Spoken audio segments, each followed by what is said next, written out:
We return now to the NATO summit, what was and wasn't accomplished. We get some perspective from Ivo Daalder. He was U.S. ambassador to NATO during the Obama administration. He's now the president of the Chicago Council on Global Affairs. Ambassador Daalder, when you look at the summit and what was accomplished, was this a missed opportunity? Should the alliance have issued an invitation or at least a timeline for an invitation for Ukraine to join?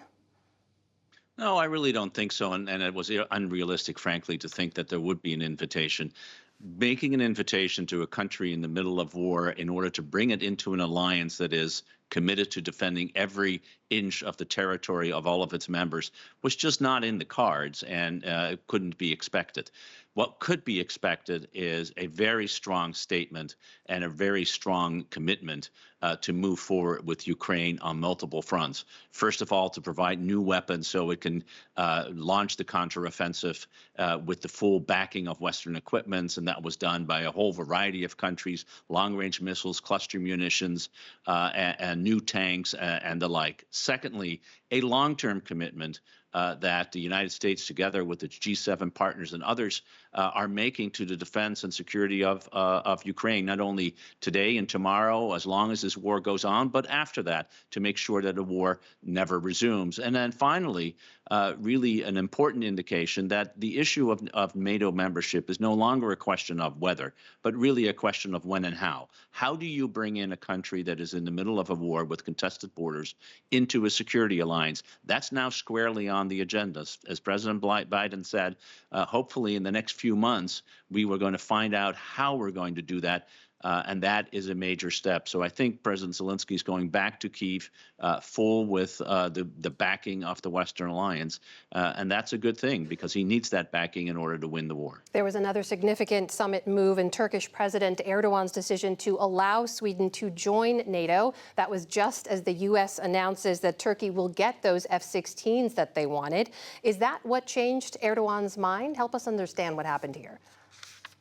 Well, reading Erdogan's mind is difficult. I mean, he likes attention. He certainly got it once again. He does this all the time.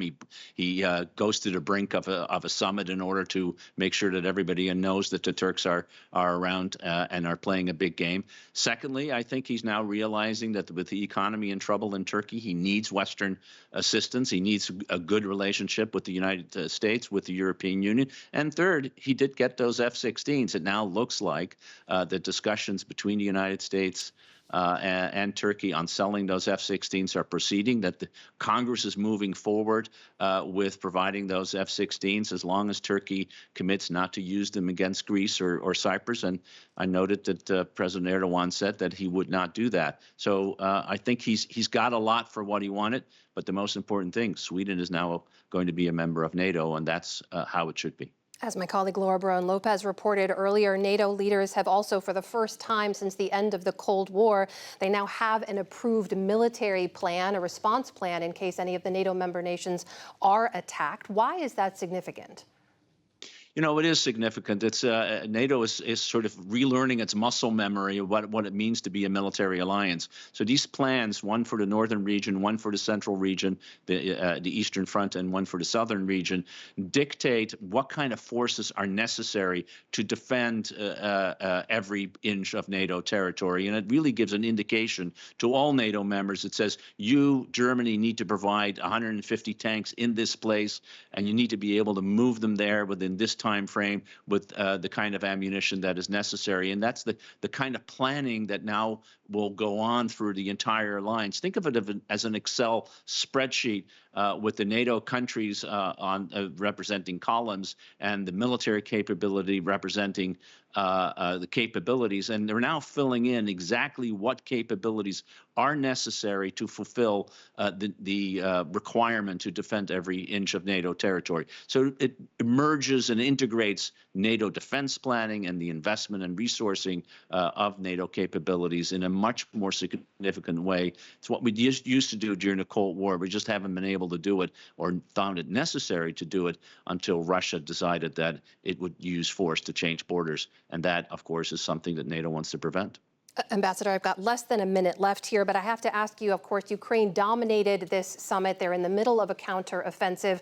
What's your sense of how that counteroffensive is going? So I think the Ukrainians are trying to probe for Russian weaknesses so they can then concentrate the forces that have been equipped and trained by Western countries and have a breakthrough. It's probably getting a little bit more difficult. It is a little more difficult than they had anticipated to finding that weakness.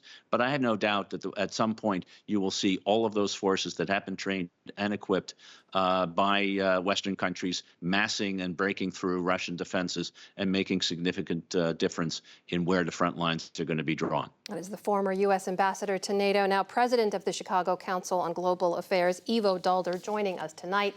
Ambassador Daalder, thank you. Good to see you. Thank you.